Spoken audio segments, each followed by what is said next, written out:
Hello and welcome to this week's What Were They Thinking?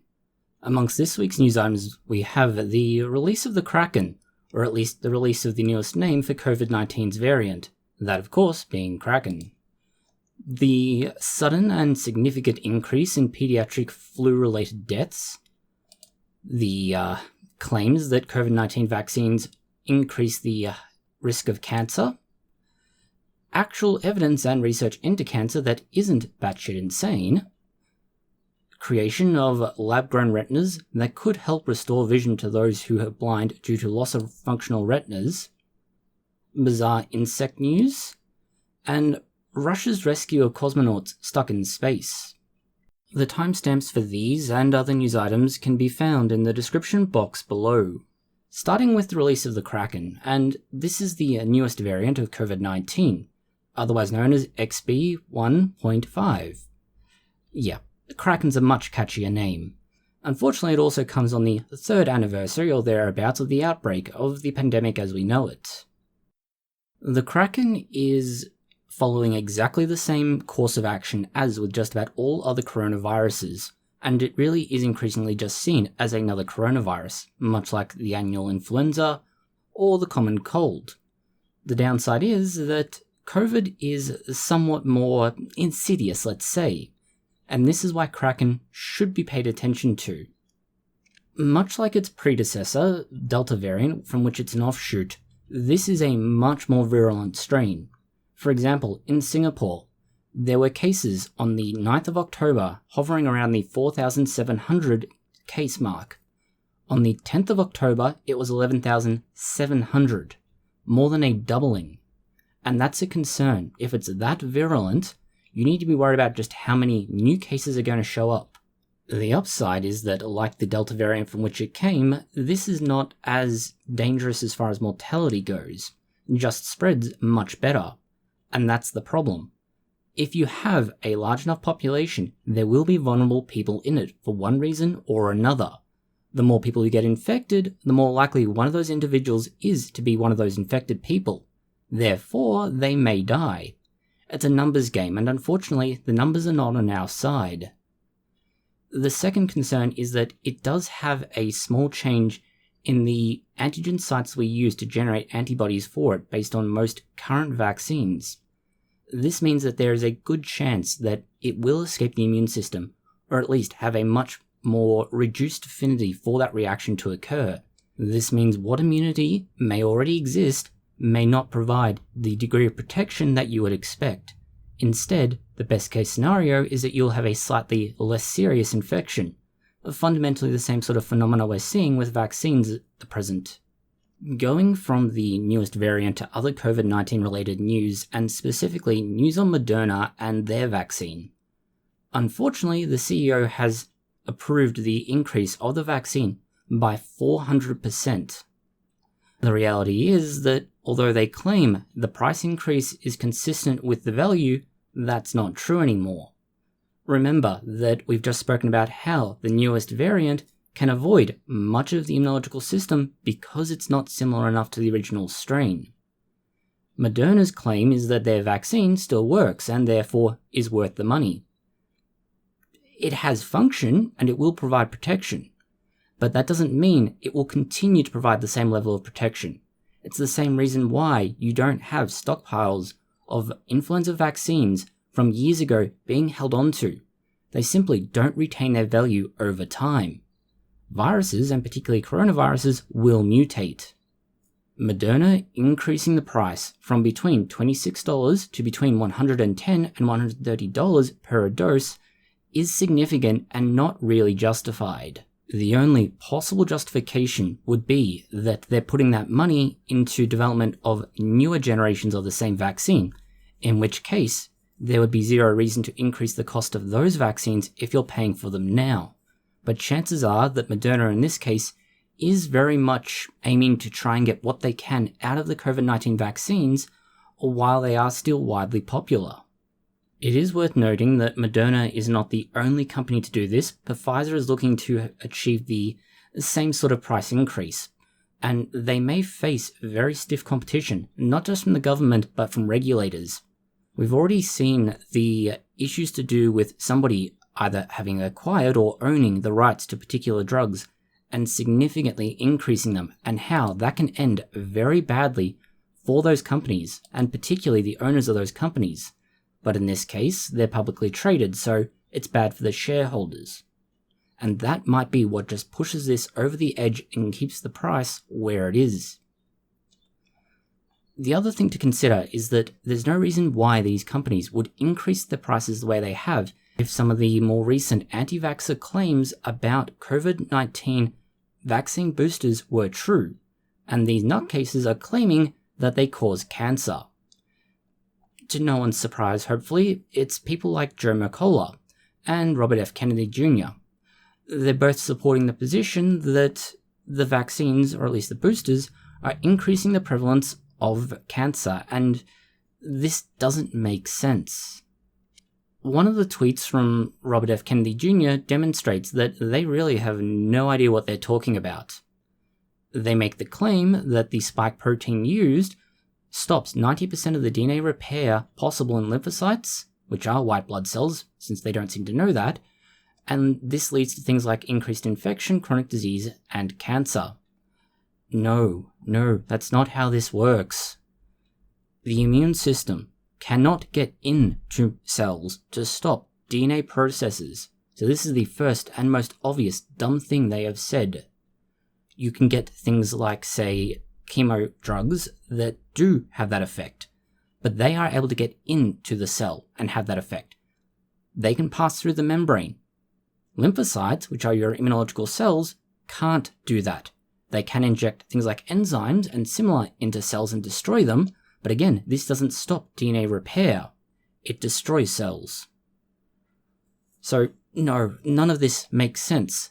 Whether it is the original vaccine or the booster, they both do the same thing, and both cannot do what is being claimed.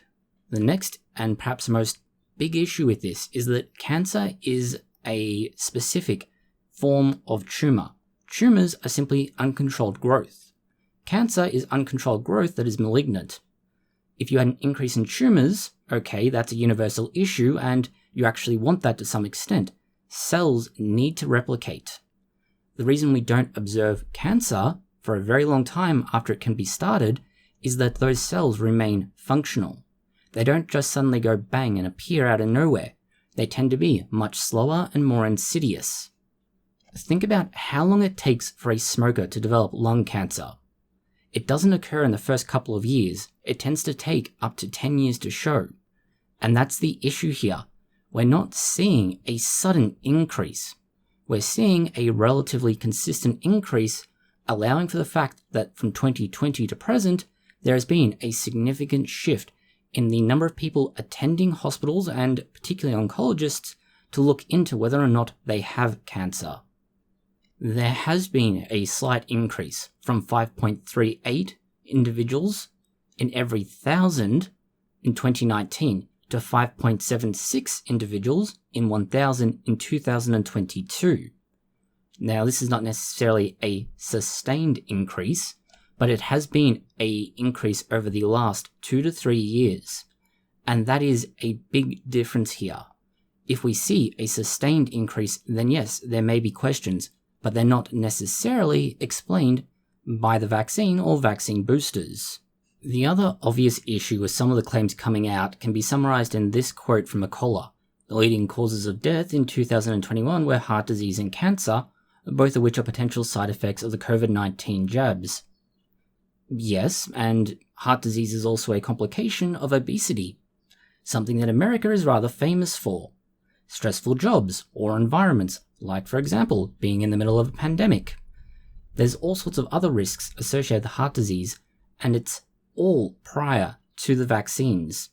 We've already addressed the whole heart disease and particularly myocarditis thing in one of our previous weekly roundups. Cancer, on the other hand, again, we're not seeing a big problem here as the numbers aren't particularly different. And if we were to see as much and wider distribution of the vaccine as we have, you would expect to see an equivalently wide and significant increase in prevalence of cancer if their claim were true. they're not comparing apples to apples. It's apples to oranges that are not even oranges, they happen to be pineapples. This is why anti-vaxxers shouldn't be listened to. They often spout absolute nonsense, and they have no idea what they're actually saying, and more often than not, what they do say is crap. The impact of anti-vaxxers is felt not just in issues to do with COVID-19. In fact, it expands to other coronaviruses and notably influenza. There has been the highest incidence of pediatric flu-related deaths this year since before COVID, and that's a pretty big concern. Influenza is, for most people, an unpleasant infection to have. You can be sick for up to a week with headaches, fever, obviously things like a runny nose and similar, but ultimately you recover with little to no effect, other than possibly a better memory in your immune system for next time you're exposed to it. Use of vaccines can reduce the severity and duration of that infection. For those who are immunocompromised or similarly at risk, the flu can reduce it to the state in which a normal person would simply be very sick, but it won't kill them. Unfortunately, that's not true for everybody again though. Influenza can kill about 50,000 people each year in the United States of America, and many of these are very old or some young. This is the issue though, the increase in the young category. In this instance, we can point out that in the 2019 to 2020 flu season, there were just under 200 pediatric deaths. The year after that, there was just 1 death. The year after that, there were 44 deaths. That's the 2021 to 2022 flu season. In the 2022 to 2023, the current flu season, there have been 47 pediatric deaths. That means in the roughly 1 month for the flu season now, we have had the equivalent of an entire year at the start of COVID-19. That's huge. On top of the roughly 40 deaths, there have also been 400 and other fatalities in the last week, again primarily amongst the elderly and immunocompromised. This is the frustrating part. There is a viable, effective, and safe vaccine available for influenza. It covers everybody from infancy through to death of natural causes. There's no reason not to use it. Yet for some reason, it's not. And this leads to increased fatalities amongst the very young and the very old. In other medical news, and this time skipping back to cancer, we can look at the use of tumour cells to try and get rid of tumours. Remembering that a tumour is the uncontrolled growth of cells. When those cells continue to grow uncontrolled and lose function, that's when they become cancer. Prior to that, they're a tumour. That's why you can have a benign tumour, and in fact they all largely are, until that growth starts preventing other functions like, say, blood flow. The difficulty with this is that if it's not causing immediate problems, it can often be a difficulty in treating a tumour. Sometimes surgery has to happen, other times chemotherapy can work and radiation therapy. When you combine these things, it's a very hard time, but people can get through it. There are, on the horizon at least, better and easier ways to treat these conditions. One is called monoclonal antibody therapy. The idea is that you take a cell from the tumour, or ideally a fairly large sample from the tumour. You expose this to the immune system, so the immune system recognizes that this tumour is in fact not a self-cell and needs to be attacked and destroyed. The immune system starts to develop the necessary antibodies at first. These come from your B cells. They are then able to float around in your body and eventually find the tumour, connect to it and act as a flag. Once there, they start drawing in the rest of the immune system, and it creates a cascade effect. That is, by getting one antibody attached to it, and then another, suddenly you have lymphocytes like, for example, macrophages coming along and starting to attack these cells and taking them back to the dendrite cells, which then rally the immune system and allow the body itself to develop the necessary antibodies and, importantly, develop the necessary natural killer cells and T cells to go and destroy the tumour. This is where the research comes into particular detail, and the key here is that they've done several things. One is, rather than introduce antibodies into the body, they allow the body to generate the antibodies itself by getting the tumours, genetically modifying them with a kill switch that would prevent them from creating new tumours in the body. By effectively creating a unreproducible or sterile cell, the immune system is then able to find it, destroy it, and start the process we've discussed. In completely different medical news, but this time focusing on the mind and particularly memories, there's research that's found that giving mice a particular drug that's already been approved, therefore repurposing it, can help in the recovery of memories. Now, this is particularly important, not just because of the possibility of recalling memories, but because it's already been an approved drug. This means that the process of getting it approved again for new purposes is a lot easier since the safety profile is well established in those regards. This is where the particular elements of the study, though, need to be considered. The way it works is that it's amnesia caused by sleep deprivation. Yeah, it's not necessarily an unusual phenomena, but it's also not a common phenomena. The drug is, again, not extensively common, but it's also not uncommon. It's a chronic obstructive pulmonary disorder drug called roflumilast. Again, it's already been approved, and so theoretically with humans it'll be much easier to get it allowed to be used for this. Although why exactly you need it would be a good question. The thinking is that it may be useful in trying to help those who are either employed or in situations where the quality and amount of sleep they get is not adequate. To demonstrate that it worked, they took a number of mice and they kept them in a situation where they could not sleep for 6 hours. In the environment that they were in prior to this, there were a number of objects, and what they then tested was to see if the mice would remember if the objects were where they were supposed to be or in a new location.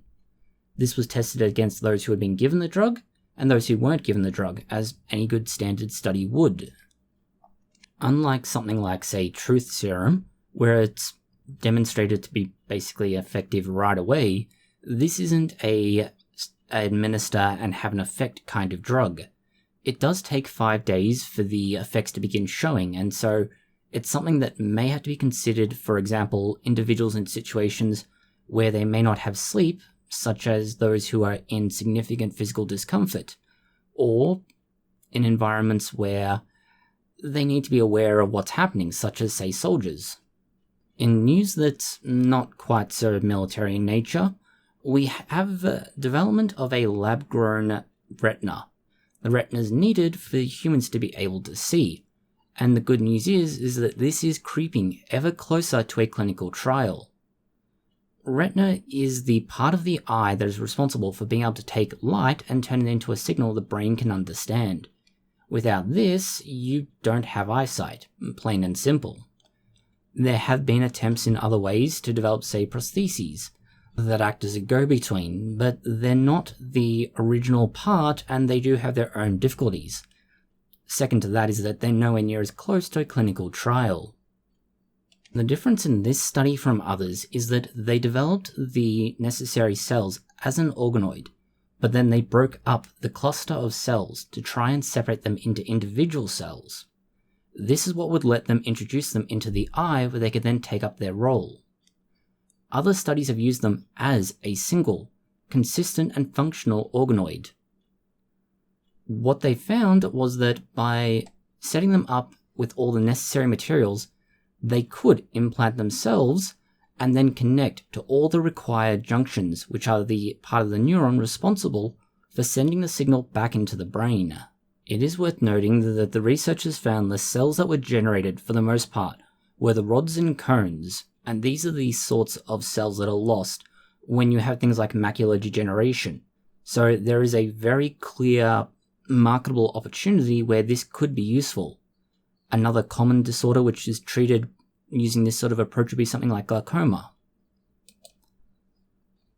Going from interesting medical news to somewhat older but equally disquieting news, Both Russia and America are using dolphins, and in the case of America, seals, with their navies. No, this is not red alert, this is reality. Both navies have been training dolphins for various purposes. The most likely application is the detection and, hopefully, safe disposal of mines. America has been using dolphins since at least the 70s, and the Soviets and later Russians very much for a similar time frame, after they figured out what was going on. There have been satellite images indicating that the Russians are using dolphins along the major bridge leading into Crimea, and that they're using this to try and protect it against any subsequent damage to the main thoroughfare into Crimea, thereby disrupting their logistical supplies. The next bit of news we have for you is insect news and bizarre insect news. It's a cave-dwelling bark lice that has a reversal in the normal process. Specifically, that the males have a vagina and the females have a penis, which is completely inverse to what humans have as a setup, and in fact most species for that matter. In this case, it's not necessarily so much that they have something comparable to what humans and again most species have. Rather, there is a small indentation on the male and there is a slight protuberance on the female. When these two join together, the semen is drawn up into the female, and this allows them to then fertilize the eggs and give rise to the next generation. The idea that females have something like a penis is not unheard of in the wild. For example, hyenas can develop a pseudo-penis if there's no male in the group that they belong to. This allows them to take on the role of the alpha male in the pack. Our final news for you this week is all about Russian cosmonauts, and that Russia had some of its cosmonauts stuck on the ISS. The problem is that due to all of the current socio-political issues with Russia, they weren't able to recover them correctly.